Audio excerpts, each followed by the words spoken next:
I've always adored the night sky. It wasn't just about the glistening stars or the pale, smiling crescent moon that hung gently above. It was the memories, the warmth of childhood, and the stories my mom told every night as we sat together beneath the stars. Wrapped up in my favorite blue blanket, she would hold me close, smothering me in kisses and tickling me until I erupted in peals of laughter. Her stories were like treasure, passed down from her own mother, about the heavens above and the magic hidden within each star. Even now, as she grows older, her voice still carries the same gentle lilt it did on those nights long ago. One of those nights, under the same familiar sky, she began telling me about the stars of desires. Stretching her hand out to the vastness above, she pointed to the countless stars twinkling in the darkness, and explained that only a few of them were watching us. They keep their eyes on the pure-hearted children, she said, smiling softly, listening to their dreams, their secret wishes. If you listen carefully, you can even hear them giggle, like they know all of our fantasies. I giggled along, captivated by the charm in her words, when something streaked across the sky, a shooting star. It flashed for just a moment, but that brief glimmer of light left behind a trail of wonder. I closed my eyes tightly, just as my mom had taught me, and made a wish. "I want a friend," I whispered, my voice barely audible over the cool night breeze. The story time ended, and so did the laughter. My mother picked me up in one swift motion, making me giggle again as she cradled me in her arms. She laid me down in bed, tucking me in so tightly that I almost couldn't move. She leaned over me, claiming, as she often did, that I was far more comfortable than her own mattress. I groaned playfully, trying to push her away. "Moo-oh, you have your own bed, not mine," I teased, drawing out my words.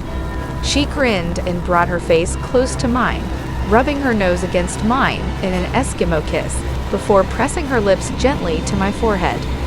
"Good night, my star," she whispered, tucking the blanket around me more snugly. Just as she was about to leave, I peeked out from under the covers and whispered, "I love you." She paused by the door, her hand resting on the jamb, and smiled, one of those smiles that mothers give when they want you to know you mean everything to them. "I love you more than anything in the world," she said. The warmth of her words followed me into sleep. I didn't know how much time had passed when I woke up, my eyelids still heavy. At first, I wasn't sure why I was awake, but then I heard it, a soft, eerie whisper followed by a slow, deliberate tapping on my window. Click, click, click. I froze, every muscle in my body tensing. The soft tapping suddenly turned into a sharp, piercing sound, like nails scraping against a chalkboard. My heart raced, and I forced myself out of bed, my legs trembling with each step as I approached the window. The whispering grew louder, more insistent, as I reached for the curtains. My palms were slick with sweat, and every inch of my body screamed at me to stop, to go back to bed, to hide under the blankets. But curiosity, a child's unquenchable curiosity, won out. I yanked the curtains open. And there, bathed in the eerie glow of the moonlight, stood a figure unlike anything I had ever imagined. Its skin was black as night, blending into the shadows, and its limbs were unnaturally long and thin, as though stretched beyond what was natural. But the most horrifying thing was its face, if you could call it that. Instead of a head, there was a grotesque, star-shaped mass.